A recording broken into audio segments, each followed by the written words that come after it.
কিশোরগঞ্জের নিয়তপুরের হাওর অঞ্চলে অস্থায়ী এমন কুঁড়েঘরে থাকেন কৃষকরা। স্থানীয়দের ভাষায় তারা জিরাতি নামে পরিচিত। এই দলে আছেন আনোয়ার মিয়াও। গরু নিয়ে ছোট্ট ঘরে অস্বাস্থ্যকর পরিবেশে থাকেন জিরাতি আনোয়ার মিয়াও। গরু বাছুরলে আওয়ারের মাঝে তাই হইলে কোনো পানি বাঞ্জিও নাই গে, এই মাছ টাছ নাই গে, কোনো কিস্তা আপনার ঈদল ভত্তা, আলু গুঁড়া ভত্তা যে পাই এদের তো খাওয়ান লাগে। আনোয়ার মিয়ার মতো ৪৫,০০০ কৃষক জেলার বিভিন্ন হাওরে বসবাস করেন। বছরের ৭ মাস ধরে তাদের এসব কুঁড়েঘরে থাকতে হলো। নেই স্যানিটেশন, সুপেয় পানি, চিকিৎসা ব্যবস্থা সহ নাগরিক সুবিধা। ফলে ঘরের মাচায় গবাদি পশুর সাথে গাদাগাদি করে থাকতে হয় তাদের। কাতি মাস থেকে জ্যৈষ্ঠ মাস পর্যন্ত আমরা এটা তাহলে লাগে আসি। এই গরু বাছুর টেনে খাওয়াইয়া এই লয়ে যাই আসি, বুঝো তামা আমরা খুব কষ্ট ধরে আছি, পানির কষ্ট।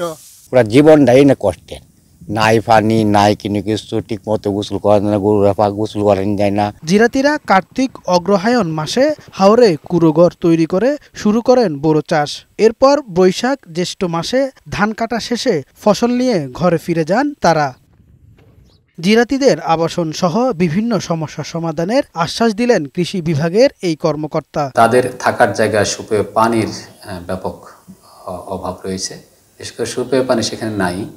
যখন আমাদের সেলো টিউবওয়েলগুলি চালু হয় তখন তারা কিছু সুপেয় পানি পায়, বাকি সময় কিন্তু তারা খালের পানি পান করে। বোরো মৌসুমে কিশোরগঞ্জের ইটনা, মিঠামইন ও অষ্টগ্রামে হাওর অঞ্চলে ৪৫,০০০-এর বেশি জিরাতি বসবাস করেন। কামাল উদ্দিন, বৈশাখী সংবাদ।